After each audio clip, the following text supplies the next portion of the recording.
ودي الحاجات اللي حرفيا بسببها انا كنت هضيع في الكيمياء.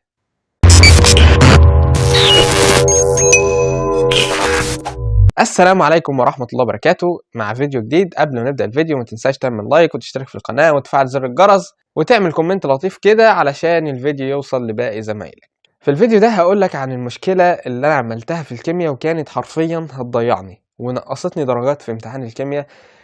رغم ان انا كنت بحب الكيمياء جدا. انا كنت بروح الكيمياء عند مدرس عندنا في بني سويف كان اسمه استاذ محمد عبد الصمد، ليه فضل عليا كبير جدا وكنت بحب الكيمياء، والفضل ده يرجع بعد ربنا ليه. هو كان بيخليني يعني شارب الكيمياء، حرفيا كنت شارب الكيمياء.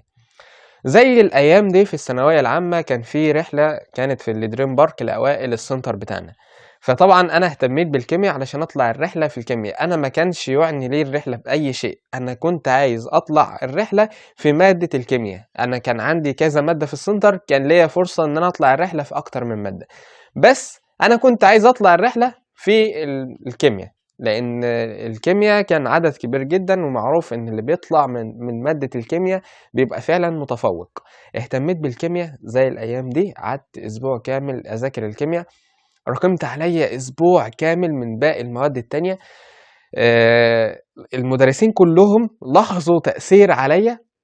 كل الناس تقول لي يا مصطفى يعني حاول ان انت توازن الكيمياء، مش او الرحله اللي انت طالعها دي مش هي كل حاجه، حاول توازن ما تراكمش حاجه عليك. الناس بدات تلاحظ ان انا براكم، والناس بدات تلاحظ ان انا ما بحلش الواجبات، والناس بدات تلاحظ ان انا مستوايا بدا يهبط في باقي المواد، مهتم بالكيمياء بس. اسبوع كامل بذاكر كيمياء، ما بذاكرش حاجه تانية جنبها، وانت مراكم اسبوع كامل في الثانويه العامه، فده صعب جدا في الاوقات اللي هي زي كده من الدروس الجديدة. يعني عليك حل مثلا، عليك في الفيزياء بتاع اسبوع يعني حوالي مثلا 200 مسألة ولا حاجة، عليك في الاحياء حل دروس، عليك في باقي المواد كتير، فالموضوع صعب.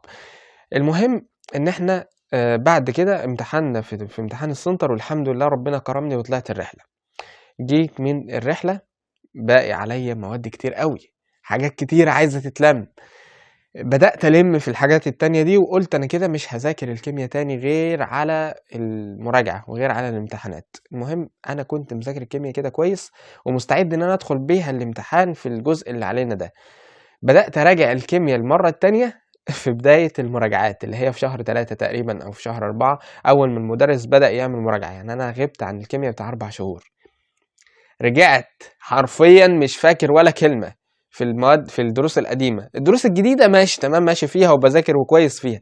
الدروس القديمة مش فاكر فيها ولا كلمة. تعبت جدا جدا فيها، والله تعبت جدا فيها. لولا كرم ربنا وستر ربنا علينا وان هو مسبب لك ان انت تدخل كلية، انا كنت هضيع فعلا والكيمياء كانت هتضيعني. بدأت أذاكر، اديتها وقت كبير قوي على حساب المواد التانية. قصرت، يعني الفترة دي كانت فترة تقصير في حاجة ولما حاجة، فاهم؟ المهم ان انا قدرت اوازن ما بين المواد دي والمواد دي لحد ما ربنا كرمني وقدرت الم الكيمياء. لقيت مادة تاني اتراكمت. الموضوع كان صعب، صعب قوي. فالفيديو ده مخصوص ليك انت علشان تستفيد من التجربة دي. الكيمياء او اي مادة ما ينفعش ان انت تبعد عنها فترة كبيرة قوي، لان هي هتيجي بعد كده على حساب المواد التانية علشان انت تقدر تلمها. ما ينفعش خالص ان انت تذاكر مادة وتركن مادة، لا انت كل المواد لازم تمشي بالتوازي. في المواد كلها لازم تمشي بالتوازي، مهم جدا ان انت تمشي بالتوازي في كل المواد. مثلا بتحب الكيمياء ماشي ذاكر الكيمياء بس ما تخليهاش على حساب المواد التانية. بتحب الفيزياء ذاكر الفيزياء ما تخليهاش على حساب المواد التانية. بص، زي ما بقولك امشي بالتوازي. ذاكر المادة دي مع المادة دي مع دي مع دي علشان تستريح، علشان هتيجي في الآخر حرفيا لو انت باعد عن مادة. والله العظيم تعبت جدا ودخلت الامتحان كنت ناسي كتير قوي فيها. لولا كرم ربنا وستر ربنا علينا وان هو مسبب لي ان انا ادخل كلية طب، انا كنت هضيع بسبب الكيمياء دي. فعلشان كده اي نعم انا فرحت وقت الرحله ان انا رحت دريم بارك مع المتفوقين في السنتر في ماده الكيمياء وحققت التارجت اللي انا عايزه، بس للاسف الموضوع كان صعب. انت متخيل 4 شهور بعيد عن ماده؟ صعب جدا جدا. ف خلاصه الموضوع ان انت محتاج ان انت توازن ما بين المواد.